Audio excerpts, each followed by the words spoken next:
Добрый день, господин Мамадов. Добрый день. И мы начнем, наверное, со знакомства с вашим районом. Тартарский район, прифронтовой сейчас район. Что он сам из себя представляет? Как он велик? Сколько жителей живут здесь? И как война изменила привычный ритм жизни вашего района? Тартарский район – один из районов в Азербайджане.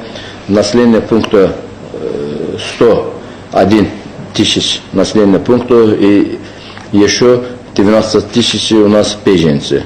Всего 114 тысяч у наших населения. Тартарский район, у него граница, всего земельная площадь у него 950 квадрат-километров у наших земельной площадь. И еще мы ближе к границе наших 6 районов Азербайджана, которые ближе Барда, Нафталан, Кюрамбой, Агдам и еще Калважар,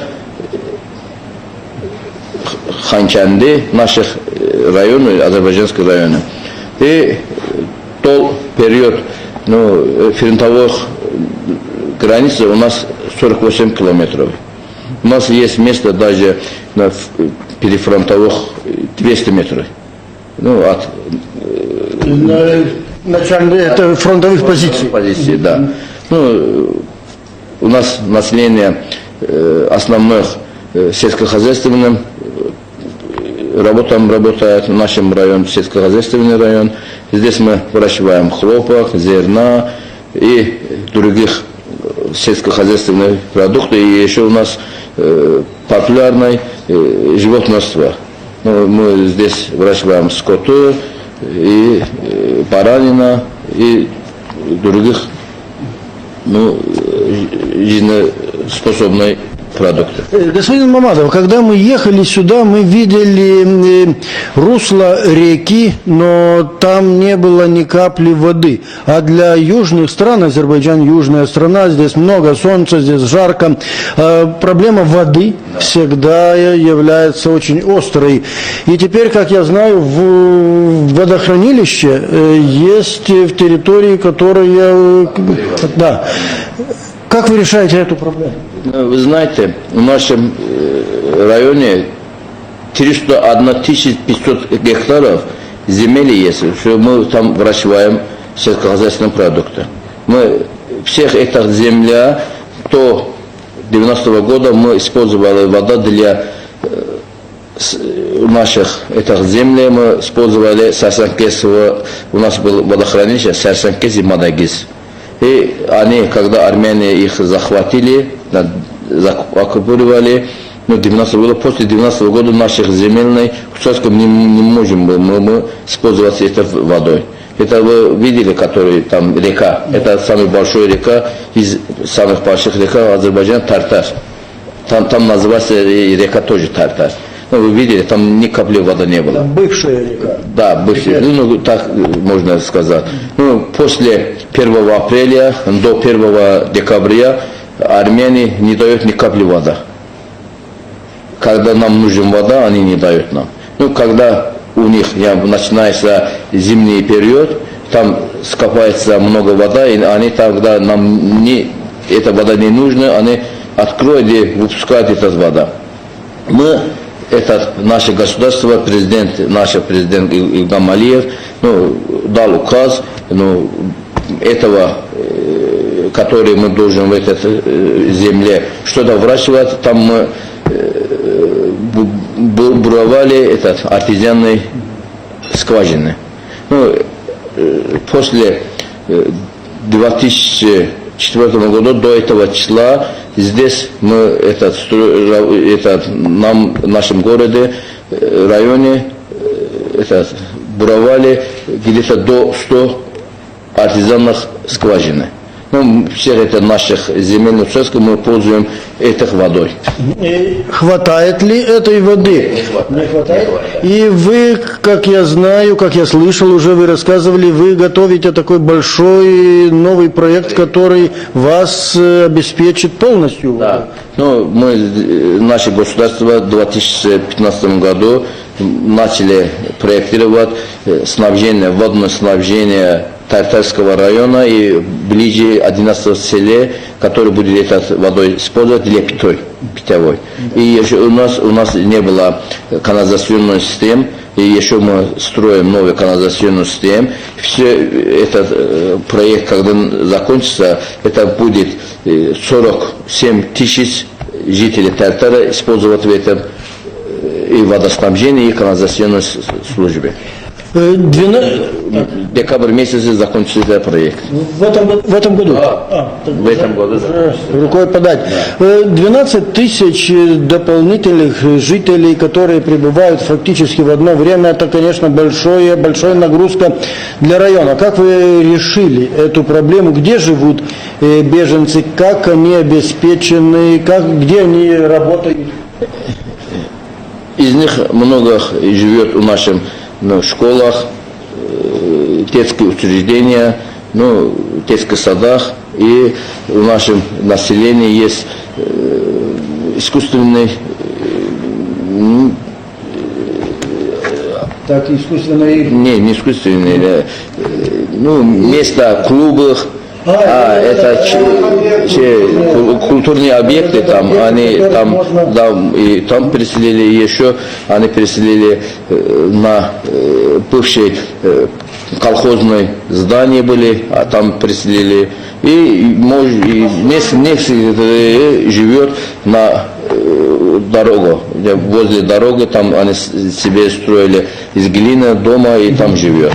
Но это очень временное решение, потому в школах должны учиться дети, в детские сады должны маленькие дети идти и тому подобное. Как будут решаться в самое ближайшее время эта проблема? В самое ближайшее время мы определили им земля 70 гектаров, и там будет построен 35 многоэтажных зданий. 4-5-этажное здание, и там будет наследство 1170 семьи. Не людей, а семьи. И там будет дома двухэтажных, четырехэтажных, трехэтажных, трехместный, четырехкомнатный, трехкомнатный, однокомнатные дома будем строить. И у кого принадлежность, что будет, и там будут переселиться. Но теперь, скажем, число беженцев фактически должно увеличиваться, все-таки рождаются дети, азербайджанские семьи достаточно большие. Хватает ли мест в детских садах, в школах? Место для детей. Да. То есть... Там будет хватать, там будем отдельная школа строить, там отдельный, там будет детский сад, там это будет комплексный новостройка. Да.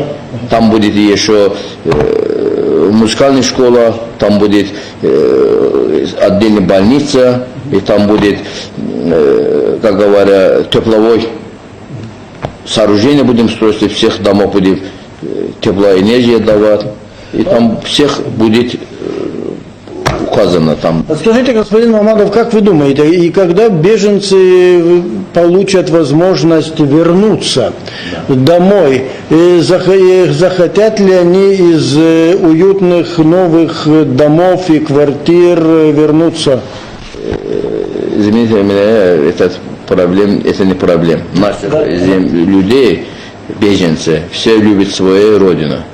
И они, что не было бы, они хотят, что идти жить на своем земле. Это там наши прадедки жили, там наших предки живет, там наших, как говорят, как самое? Кладбище. Наших прадедки кладбище там. И это не будет проблем, потому что это наши люди хотят, что эта война быстро закончится бы.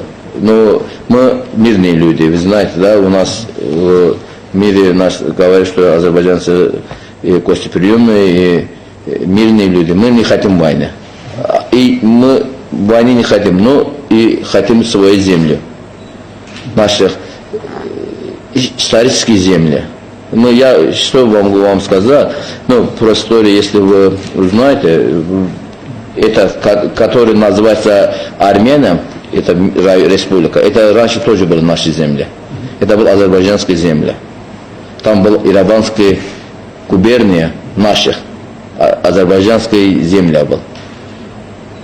Ну, наши прадедки, да, у нас есть про этого селе есть Ираван, но это другая тема. Ну, наших беженцев хотят от ребенка, который здесь родится, но он тоже хочет идти на прадедкиной земле жить. Ну и последний вопрос перед нашей экскурсией, господин Мамадов. Какая визия Тартарского района? Мне очень впечатление сделало, что вы строите шахматный клуб, шахматную школу. Ну, это прекрасно. В наше время эта благородная королевская игра должна иметь свой дом, и у вас будет иметь. Какие еще вот есть культурные центры, спортивные сооружения, и о чем вы мечтаете, что вы сами думаете? В скором времени будем открыть шахматный центр, не только школа, там будет шахматный центр, и там будет бывший дом пионеров.